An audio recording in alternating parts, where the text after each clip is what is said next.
Welcome back to Nugget Mafia, your one-stop place for inspirational and success stories and tips.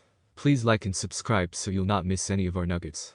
Did you know that Zoom was originally meant for enterprises and universities, but is now in the business of connecting everybody, especially in a time when separation and distancing is so important? According to download estimates between March 25 to April 10, Zoom became the most downloaded Android app in India and in several parts of the world. Zoom's usage shot up in March to 200 million daily meeting participants, from a previous total of 10 million. In this video, we'll take a look at how and why Zoom became the go-to platform during the pandemic, the influx of users, and whether the company's growth can be sustained after the coronavirus crisis is over. The origin. Zoom's CEO Eric Yuan is an immigrant from China who stepped into the US in the mid-90s. He envisioned from his college days that technology would allow portable, easy-to-use video calls for people to stay connected.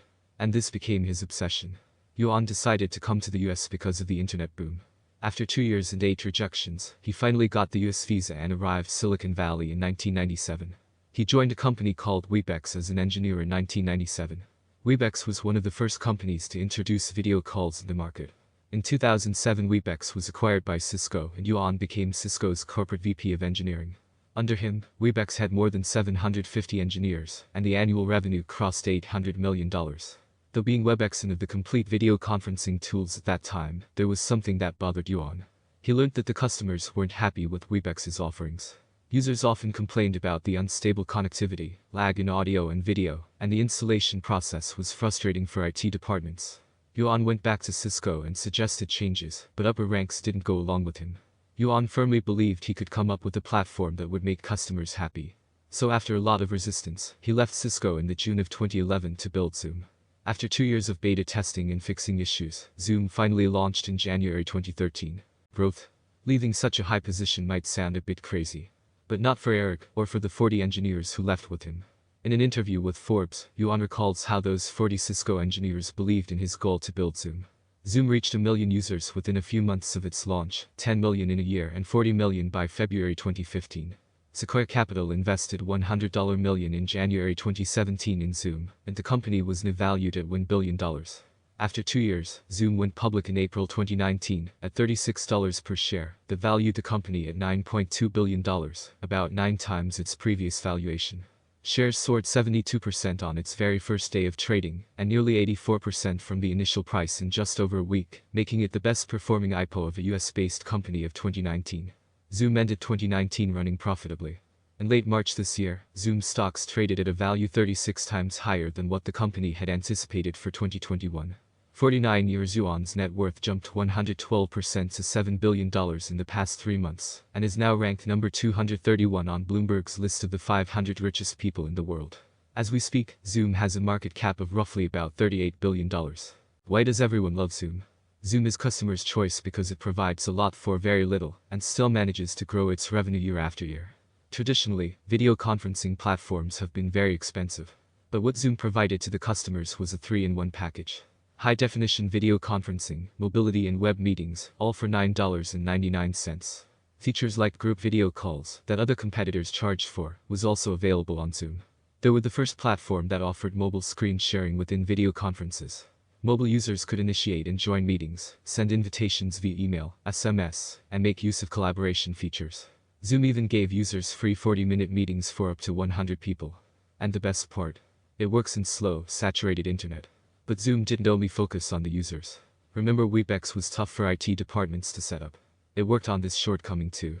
Zoom is a true cloud-based solution, with no on-premise hardware necessary. It uses the hybrid cloud model that runs on any virtual machine, can run behind an enterprise's firewall, and meetings happen within the organization's private clouds. This allowed companies to keep meetings local while using Zoom's public cloud infrastructure to conduct meetings. Rather than optimizing the connection for all devices, Zoom looks at the specific operating system of the participant, look at the device, tune the communication specifically for that network, or for that device to ensure that those 150 milliseconds are never surpassed. But in the end, what matters to Yuan are the customers. He has insisted that eye contact is essential for customer happiness, so the company has worked very hard to make that happen. Yuan used to reply to customers' tweets, and even personally email every customer who canceled their subscription. The success in the pandemic. Zoom's success actually happened well before 2020. It did so much right beforehand, that when people were sent to home, and work from home took off, Zoom now became a massive hit. but it was a surprise for the entire tech community. With dozens of video conferencing platforms and biggies like Microsoft, Google, Webex, only one platform exploded in terms of users. Of course, Zoom couldn't have predicted what happened in 2020. No one could have ever. So, all these years sweating to make video calls easy and existing customers happy came in handy at the right time. People needed a platform that was ready for the job, and there was one that stood out: Zoom. It now has more than 300 million daily meetings. What does the future hold for Zoom? No one knows what's there for Zoom in the future. But the main concern relates to what's going to happen when people go back to work. Are they going to continue using Zoom or immediately drop off once the social distancing is lifted? Zoom's revenue comes from its video conferencing subscriptions. But the recent spike in usage comes from people signing up for free accounts. The toughest part for the company would be to turn all those free users into paying, loyal customers. Zoom has been open about this and agrees that the company itself doesn't have the clarity of how much revenue it will make out of all these free users they're accumulating. Zoom has been exploring new verticals, though. It's going after the cloud telephony market with its offering called Zoom Phone. Whatever happens in the future, Zoom seems to stay in the game for the long haul. They have been a perfect example of a consumer-centric company that works hard to solve a real problem and focuses on making its customers happy. I think that even after this coronavirus pandemic is over, a lot of users will stick to Zoom. Thank you for taking out time to get useful tips to better your life. Do like and subscribe to this channel to stay updated on daily nuggets.